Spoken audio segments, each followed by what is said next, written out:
Hey. Thanks for joining. We'll go ahead and get you started. For those of you who have questions for Beat, just please raise your hand. Alexa. Hey, Beatrice. So I guess you guys can clinch a spot in the Commissioner's Cup game if you all win today. Is that something that you've talked about as a team and extra motivation going into the game tonight? I mean, it is extra motivation, but at the end of the day, we have to get this win. Just going out and playing and staying focused. Just knowing that the Commissioner Cup is in the back of our mind, but just continue to play hard. Is there any, is the Scouting Atlanta, any, what specific things are you all looking on to make sure you're prepared for what the challenges they pose? Just transition and rebounding is our main focus throughout the whole game. Just keeping them off the offensive glass and keeping them to one shot. Thank you. Thank you. Jacqueline. Hey, Beatrice. On that note, I was just curious if there's been any focus on kind of cleaning up the turnovers and, how a team kind of goes about doing that. Kurt mentioned that that's kind of been the Achilles heel in that first game against Atlanta and on opening day. I think you guys had like 21 turnovers. So how do you just prepare to clean that kind of thing up and continue to get better at that? I think it's just staying focused, taking your time on the offensive end. Settling in, letting the play develop, and just executing the plays. And I feel like that would be a key to less turnovers. Thank you. Okay. All right. If there's no other questions, you're good to go. I forgot we had to do this. My bad. That's all right. It's all right. We'll get you going here. We're racing the clock. Alexa, you can go first. Hey, Dewana, hope you're doing well. Today's a big Commissioner's Cup game. I guess you guys can clinch a spot in that game if you win. So was that something you've all talked about? And are you just that extra motivation, I guess, if you guys can win to get a spot in that game officially? We didn't really talk about it. We just more so talked about it bouncing back after that loss that we just took, just focusing on us. And if we can come out with a win and clinch, then that's awesome. So I think we just more so focus on bouncing back after a loss if we want to be a top team. So that's our main focus right now. What was there anything specifically that you all were able to learn from that loss, or is it just, like you have to finish stronger, these last two games before the break? No, we went back and watched a little bit a couple of days ago, but once we got back on the practice court, it was, moving on to Atlanta. So they're a good team. They got great guards. Courtney's coming back to Connecticut, Mohegan. So it's a lot going on this game. And like I said, it's Commissioner's Cup game. So we just kind of move forward with that focus. Thank you. Jacqueline.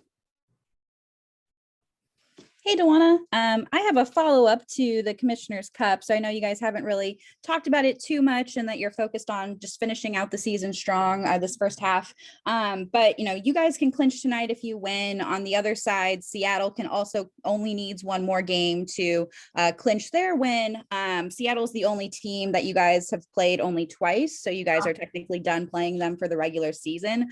Just knowing how that ended, do you think there's extra motivation and kind of viewing this as a possible revenge game? And if so, how does that kind of help the team or amp you guys up before having to possibly face Seattle in the playoffs, hopefully?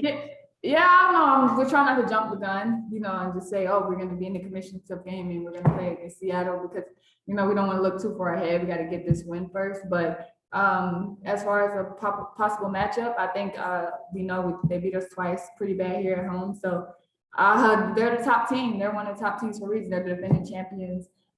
They've been there at the top for a while. So it's going to take a lot of scouting, a lot of hard work. And we're going to be, if that matchup happens, we're going to be prepared. We're going to be ready. We got a lot of things to go back and fix and learn from, which is a good thing. We didn't have JJ this last game. So Not saying that she's our saving grace, but we know that we can do better and hopefully, possibly when we match up, do a little bit better than what we did.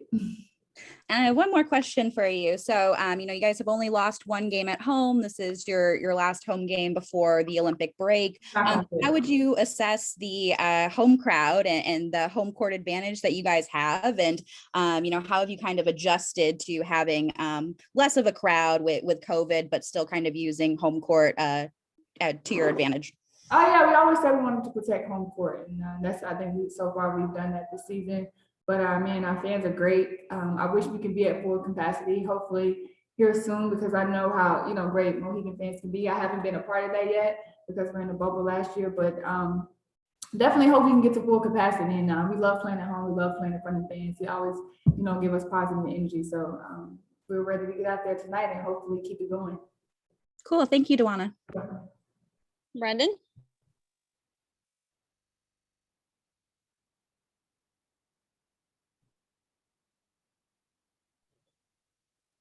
Brendan, are you talking? Dewana, can you hear him? Brendan, we can't hear you. How about now? Sorry about Yes. that. My bad. Sorry, Dewana. Yeah, just looking back at the last few games, of course, Brianna Jones has been awesome, and she's been very efficient. Your offense has taken a little bit of it's taken a dip in terms of what you've been accustomed to doing. And I know that's a good thing in the sense that you have other players doing great things on the court. I'm just curious how you go in. Where's the chemistry at for three front court players getting touches and getting into rhythm? Do you guys talk about that in terms of how you go into a game? No, I just, I got to fill the game out. I mean, I got two great post players in Junko, not being a traditional post player, but you have Breezy, who is, and they can get a bucket. I'm looking for them all the time.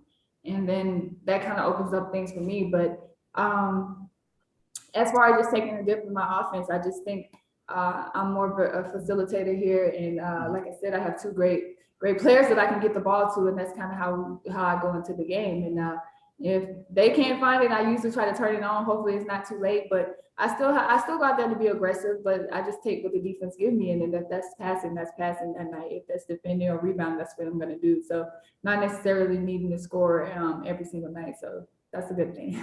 And just to follow up, when you guys played Atlanta opening night, you really dominated the glass, and they're a team that struggled on the defensive end rebounding. They're a good offensive rebounding team. But just when you guys go through practice and walkthroughs, and you've been in this league a long time, what do you believe makes a good rebounding basketball team? Brianna Jones. I think she was one of the best in the business. JJ, they just attack the board so hard.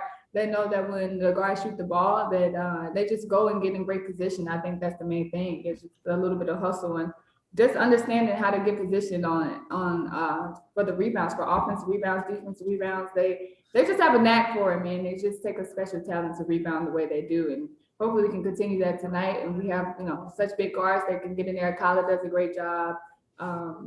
So like I said, having Brianna Jones and JJ makes a good team, a good rebounding team. Thank you. Yeah. Thanks, Dewana. You're all set. Thank you.